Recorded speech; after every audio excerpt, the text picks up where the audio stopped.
Hey everyone, Mark here. Welcome back to Visual Scriptures. I hope you've all been keeping well. In today's video, I want to focus on the topic of sacrifice and what it means for our lives today. However, before I get to that, I want to begin by recapping a story from the book of Genesis. Now, in the book of Genesis, we meet a man named Abraham, who was married to a woman called Sarai, who was childless and unable to bear a child. One day, God called Abraham to leave his country, people, and father's household to go to a land he would show him. God promised Abraham that he would make him into a great nation and bless him, blessing all people on earth through him. On hearing this, we read in Genesis 12 that Abraham went as the Lord had told him. Wait. What? Can you imagine that? Being called by God to leave all that you have behind, including your family and friends, to go to some undefined land on the promise that he would make you into a great nation, knowing that you're married to a woman who can't actually have a child. I don't know about you, but that just sounds like a little too much for me to take on. You see, I am someone who can get pretty comfortable where they are, and I don't really want to move countries and leave everything I have behind, including my family. And that's today when we have smartphones that enable us to stay in touch with our friends and family. But Abraham obeyed. He sacrificed all that he had, trusting that God would be faithful. Now, in Genesis 15, we read that sometime later, God spoke to Abraham in a vision and said to him, "Do not be afraid, Abraham. I am your shield, your very great reward." God told Abraham to look up at the stars in the sky and promised that he would have as many offspring as there are stars in the sky. And he promised him a son, despite the fact that Sarai was childless. What was Abraham's reaction? Well, it says that Abraham believed the Lord, and it was credited to him as righteousness. God then gave Abraham a new name, Abraham, which I'm sure many of you are more familiar with, which means father of many. And Sarai was given the name Sarah. Fast forward a few years later, and we read that Sarah gave birth to a boy, and they named him Isaac. Now at this stage, Abraham was 100 years old. You can imagine how Abraham must have felt at this stage of his life, finally getting that promised son, that son that he was promised all those years ago, at his old age, confirming that God was faithful. He must have felt pretty relieved to know that after sacrificing all that he had to embark on this journey to some undefined land, to know that it wasn't all for nothing, and that he wasn't being pranked or played or tricked into having nothing. He must have felt pretty relieved. Now, this is the part in Abraham's life which I still struggle to come to terms with. You can imagine how Abraham must have felt after a few years had passed and Isaac had grown up and Abraham had spent all this time with him and watching him grow up and teaching him, to hear God say and ask him, "Take your son and go sacrifice him." Yes, you heard me right. He asked him to sacrifice his son Isaac. In Genesis 22 verse 2, we read God say to Abraham, "Take your son, your only son who you love, Isaac, and go to the region of Moriah. Sacrifice him there as a burnt offering on a mountain I will show you." What would you say? How would you feel? Think about it for a second. We can imagine that Abraham must have felt defeated, especially after watching his promised son, his loved and only son, the son that would carry on his name, grow up.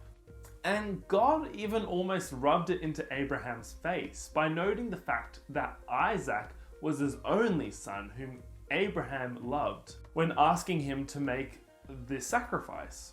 How would you react? Would you obey, or would you call God crazy and say no to his request? I mean, how could God even ask him to do that? But just like all those years ago when Abraham had left everything he had to obey God, we read that Abraham got up early the next morning, loaded his donkey, and went off to the place that God had told him to go, with his son Isaac and 2 servants. No questions asked. He obeyed, obeying all the way up until he bound his son Isaac, placed him on the altar, reached out his hand, took out a knife to slay his son. The Bible doesn't record how Abraham was feeling at the time, but we can imagine he would have felt conflicted and somewhat devastated to have to choose between God's will and something he loved and cherished. But Abraham chose God. He was willing to give up all that he had and loved in order to obey God, knowing that surely God would keep his promise to him, to bless him and to make him into a great nation. Fortunately, the good news in this story is that just before Abraham had struck his son, the angel of the Lord called out to him from heaven and said, "Abraham, Abraham, do not lay a hand on the boy. Do not do anything to him. Now I know that you fear God because you have not withheld me, your son, your only son. I swear by myself, declares the Lord, that because you have done this and have not withheld your son, your only son, I will surely bless you and make your descendants as numerous as the stars in the sky and as the sand on the seashore. Your descendants will take possession of the cities their enemies have, and through your offspring all nations on earth will be blessed because you have obeyed me." Wow, after reading this story so many times, I still always come back to the question, what would I have done in Abraham's situation? Would I have chosen to obey God, or would I prioritize my own desires and emotions, prioritizing the things that I loved and cared about? I think that I, like most of you, would probably fall into the same camp. If I was in Abraham's position, I would not think to sacrifice my son, even if I had already experienced God's mighty power in my life. Now, I'm not a father to a human child, but I am a father to, well, my ragdoll kitten, Poofy. And I would never, ever, ever think to do anything to this baby girl. Oh, so cute.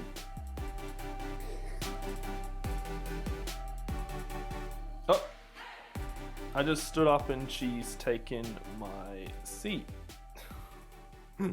Poof.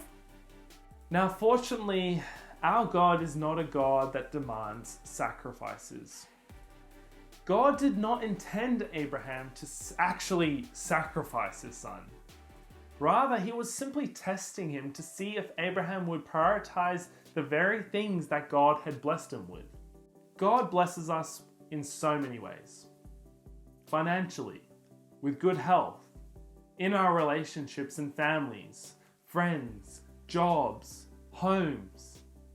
He blesses us because he loves us. He wants to bless us. But do we love him enough to keep him first, rather than his blessings to us? Are we committed to him enough to keep the very things he blesses us with from losing our focus on him? Because the moment we prioritize the very things he has blessed us with is the moment we have failed the test. That's a tough lesson for us all. We need hearts that are wholeheartedly dedicated to God first. We cannot make the things that He has given us become the center of our hearts. We cannot fall into that trap. So my question to you is, what is the Isaac in your life?